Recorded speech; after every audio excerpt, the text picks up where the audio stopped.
काय दाखवत नाही, पण हे तुम्हाला माहिती असावं, ज्ञान असावं.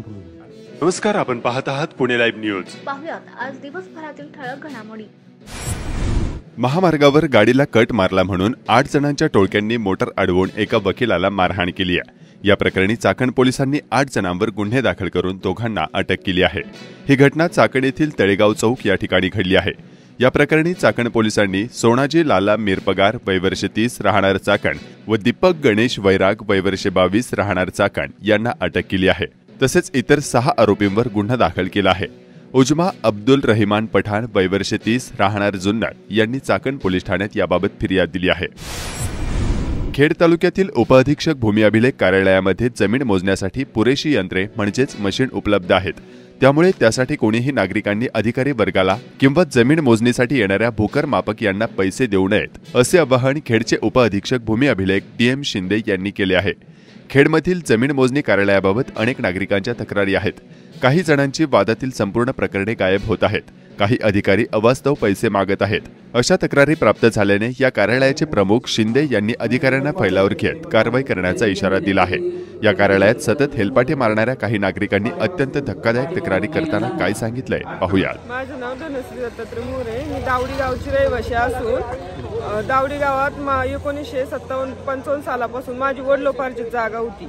तर सिटी सर्व्हे ऑफिस आणि दावडी गावचा पोलीस पाटील आत्माराम डुंबरे यांच्या संगमताने त्यांनी आमच्या जागेचं महाराष्ट्र शासन लागलं होतं. त्या जागेचं दुसऱ्याच्या नावे करून सगळं काळाबाजार भ्रष्टाचार करून आमची जागा पूर्ण आहे ना लाटलेली आहे. आणि आम्ही सिटी सर्व्हिस ऑफिसला अर्ज देऊन आम्ही 50 वेळा त्यांच्याकडे पेपर मागून आमची मोजणीचे पेपर ह्यांच्याकडे भेटत नाही. आमचं चौकशी रजिस्टरची पानं ह्यांनी फाडलेली आहेत. आम्हाला कोणताही न्याय देत नाही.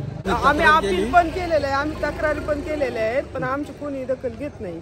अधिकाऱ्यांनी आता आम्हाला शिंदे सरांनी सांगितलंय की आम्ही FIR दाखल करतो म्हणून. पण असे 4 वेळा सांगितले FIR यांच्यावरती दाखल करू, पण अद्याप काही झालेलं नाही. 2 वर्ष झाले आम्ही फेऱ्या मारतो यांच्याकडे.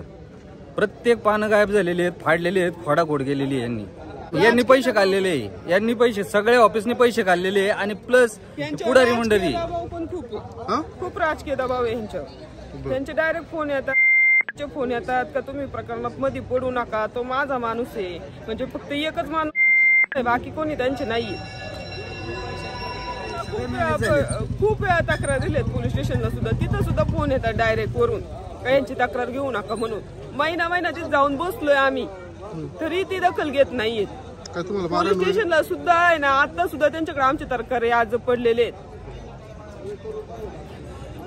ती लोक घरी येतात, दमदाटी देतात, शिवीगाळी देतात, म्हणून काही बोलून निघून जातात. इथून बाहेरच काढू म्हणतात डायरेक्ट. मग कवर सहन करायचं यांचं.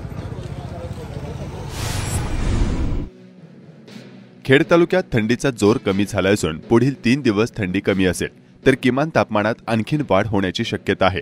संपूर्ण पुणे जिल्ह्यात थंडी अजून कमी होईल असा अंदाज हवामान विभागाकडून वर्तवण्यात आला आहे.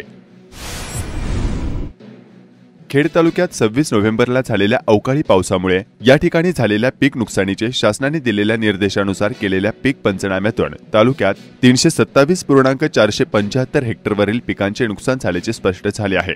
शासन निर्णयानुसार हेक्टरी 8,500 रुपये दरानुसार 38,37,425 रुपयांचे नुकसान झाल्याची माहिती तहसीलदार प्रशांत बेडसे यांनी दिली. अखिल विश्व गायत्री परिवाराच्या वतीने सुरू झालेल्या कलश यात्रेचे स्वागत राजगुरुनगर या ठिकाणी करण्यात आले. राजगुरुनगर शहरातून कलश यात्रेचे गायत्री परिवारातील सदस्यांनी स्वागत करून पूजन करून शहरातून मिरवणूक काढली होती.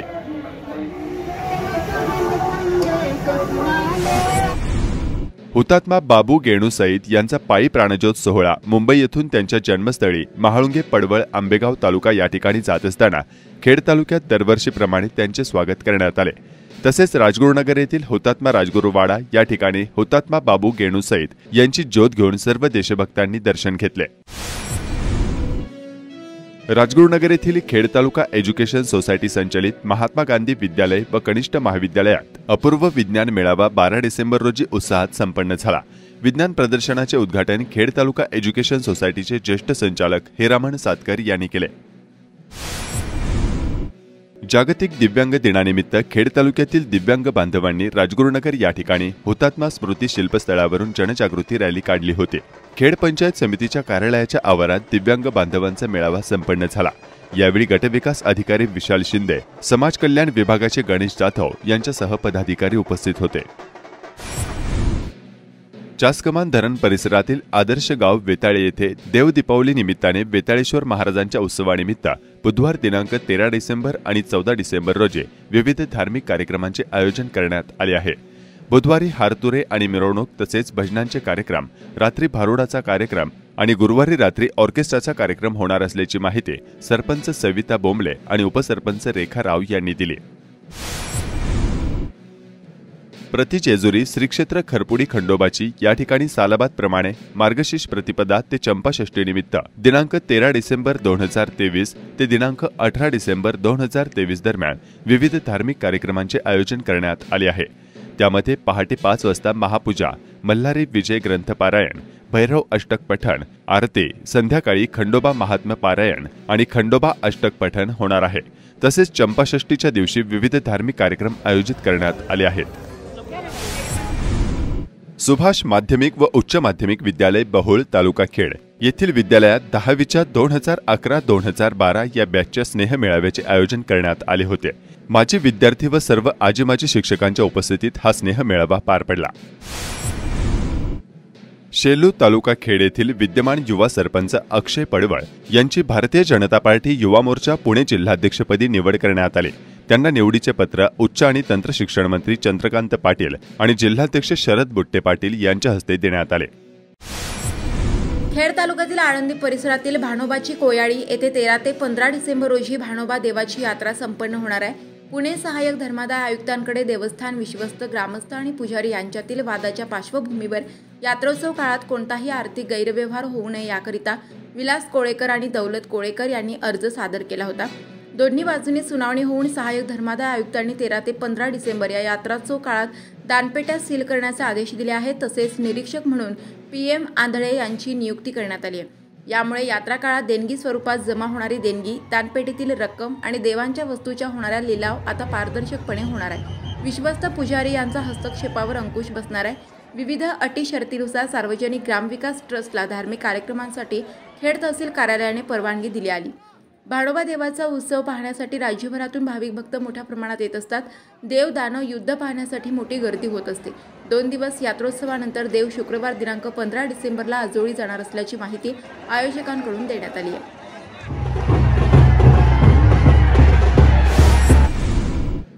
सेज क्षेत्रातील पोलीस चौकीबाबत शासनाकडे प्रस्ताव आल्यानंतर तातडीने कार्यवाही करण्याचे आश्वासन उपमुख्यमंत्री देवेंद्र फडणवीस यांनी दिले आहे. खेड तालुक्याच्या पूर्व भागात असलेल्या सेज क्षेत्रात स्वतंत्र पोलीस चौकीच्या प्रस्तावाला मंजुरी दिली जावी अशी मागणी सामाजिक कार्यकर्ते अशोक टावरे यांनी लेखी निवेदनानुसार केली होती. त्या आधारे भाजप विधानभवन कार्यालय सचिव राजू खंडीझोड यांच्या माध्यमातून विधान परिषदेत आमदार विजय उर्फ भाई गिरकर, आमदार प्रवीण दरेकर, आमदार रमेश पाटील, आमदार उमाताई खापरे यांनी नागपूर अधिवेशनात तारांकित प्रश्न क्रमांक 21-262 उपस्थित केला होता. उपमुख्यमंत्री तथा गृहमंत्री देवेंद्र फडणवीस यांनी प्रस्ताव सादर होण्याची कार्यवाही सुरू आहे. प्रस्ताव शासनास सादर झाल्यानंतर नियमानुसार तपासून कार्यवाही करण्यात येईल. विलंब होण्याचा प्रश्न उद्भवत नाही असे तारांकित प्रश्नास दिलेल्या लिखित उत्तरात नमूद केले आहे. कनेरचर तालुका खेड येथे 4 वर्षात 2 खुनाच्या घटना घडल्या आहेत. नागरिकांमध्ये भीतीचे वातावरण आहे. यामुळे स्वतंत्र पोलीस चौकी अत्यावश्यक आहे. खेड सिटी इन्फ्रास्ट्रक्चर कंपनीने 3 गुंठे जागाही पोलीस खात्यास हस्तांतरित केली आहे. चाकण येथील चक्रेश्वर मंदिर परिसर सुरक्षा ऑडिट पोलीस आयुक्त कार्यालय यांच्याकडून झाले आहे. त्यांनी सुरक्षेच्या दृष्टीने काही महत्त्वाच्या सूचना ट्रस्टला केल्या आहेत. हे देवस्थान क वर्ग तीर्थक्षेत्र दर्जा असल्याने चाकण नगर परिषद माध्यमातून शासन निधीतून पोलीस प्रशासन सूचना अनुषंगाने संरक्षण भिंत, त्यावर तारेचे वेटोडेसह CCTV सुरक्षा रक्षक तसेच स्मशानभूमी सुरक्षा चाकण नगर परिषद ताब्यात देण्याबाबत देखील काम केले जाणार आहे. त्याबाबत महत्त्वाची बैठक सोमवारी घेण्याचे ट्रस्ट अध्यक्ष माजी आमदार राम कांडगे यांनी सांगितले आहे. लोकसभा सार्वत्रिक निवडणुका 2024च्या पार्श्वभूमीवर खेड तालुक्यात EVM आणि VVPAT बाबत मतदारांना प्रशिक्षण देणे आणि मतदानाबद्दल जनजागृती करण्यासाठी खेड तहसील निवडणूक कार्यालयाच्या वतीने मंगळवारी दिनांक 12 डिसेंबरपासून विविध गावांमध्ये EVM VVPAT जनजागृती शिबिर राबवण्यात येणार आहे. प्रांताधिकारी योगेंद्र कटारे व तहसीलदार प्रशांत बेडसे यांच्या प्रमुख उपस्थितीत या शिबिराचे खेड तहसीलमध्ये शुभारंभ करण्यात आला. मतदानाचे प्रात्यक्षिक खेड तालुक्यातील 385 मतदान केंद्रावर जाऊन दाखवण्यात येणार आहे. राष्ट्रीय निवडणूक आयोगाच्या निर्देशानुसार माननीय जिल्हाधिकारी आणि माननीय प्रांताधिकारी यांच्या मार्गदर्शनाखाली खेड तालुक्यामध्ये मतदार जनजागृती कार्यक्रमाअंतर्गत EVM लिटरसी प्रोग्राम हा सुरू करण्यात आलेला आहे। त्यामध्ये रूट ठरवून देण्यात आलेले आहेत आणि प्रत्येक रूटवर दोन वाहनं सोडण्यात आलेली आहेत। त्याचं नियंत्रण हे पुढील 2 महिने करण्यासाठी एक नियंत्रक अधिकारी नेमण्यात आलेले आहेत आणि तसंच सदर नियंत्रण हे टेक्निकल पर्सन त्याचवेळी एक जो EVM एक्सपर्ट आहे त्यांच्या नियंत्रणाखाली हा कार्यक्रम राबवला जाणार आहे। याचा जनतेने जास्तीत जास्त लाभ घ्यावा आणि EVM हे कसं पारदर्शक आहे आणि त्यावर पूर्णपणे 100% आपण विश्वास कसा ठेवू शकतो यावर नक्कीच यामुळे जनतेच्या मनात विश्वास निर्माण। भैरवनाथ महाराज उत्सवाच्या दुसऱ्या दिवशी खेड तालुक्यातील गडद गावात भव्य कुस्त्यांचा आखाडा आयोजित करण्यात आला होता। येथील आखाड्याला पंचक्रोशी तसेच तालुक्यातून मोठ्या प्रमाणात पैलवानांनी हजेरी लावली।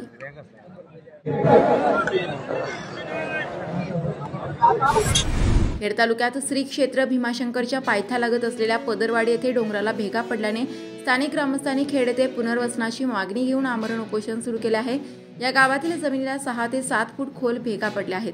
त्या सुमारे 500 मीटर लांब आहेत। माळींसारखी या गावची जमीन ही कधीही पावसात खचू शकते।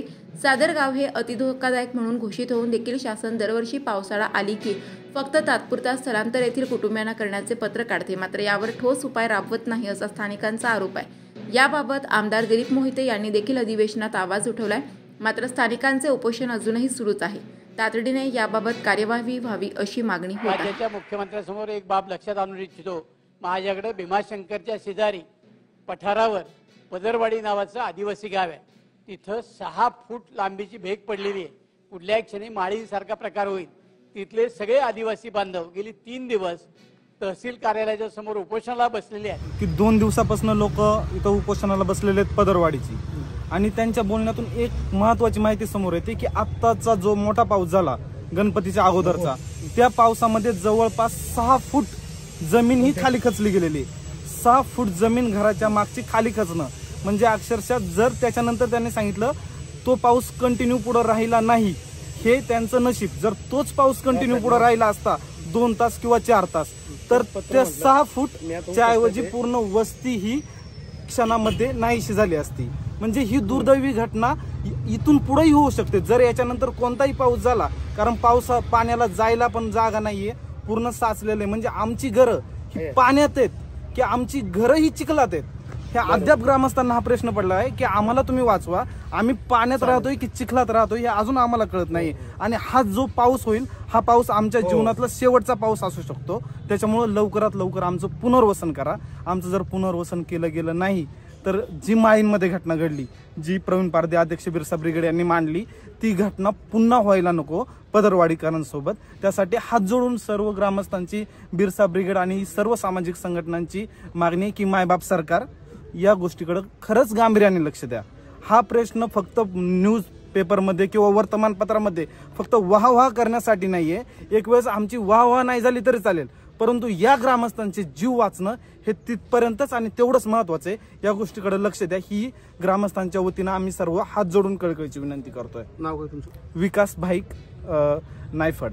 कालपासून तर कोणतीही दखल घेतलेली नाही। खरं तर 2019ला त्या पदरवाडीच्या ठिकाणी मोठ्या भेगा गेलेल्या होत्या जमिनीला आणि त्या भेगांची संख्या मोठ्या प्रमाणात वाढून जाऊन आता त्यातून पाणी झिरपून दुसऱ्या बाजूला निघतं। याचा अर्थ पूर्ण डोंगर हा भुसभुशीत झालेला आहे आणि मागील काळापासून जी जमीन आहे ती जमीन आहे त्या लेवलच्या 6 फूट खाली खचलेली आहे। त्यामुळे जर ह्या पावसाळ्यामध्ये हे ग्रामस्थ तिथं राहिले तर 100% माळींसारखी दुर्घटना होऊन ते याच्यामध्ये गाडले जाणार आहेत। मग त्याआधीच आम्ही प्रशासनाला लवकर जागा करण्यासाठी आम्ही या ठिकाणी बसलेलो आहे।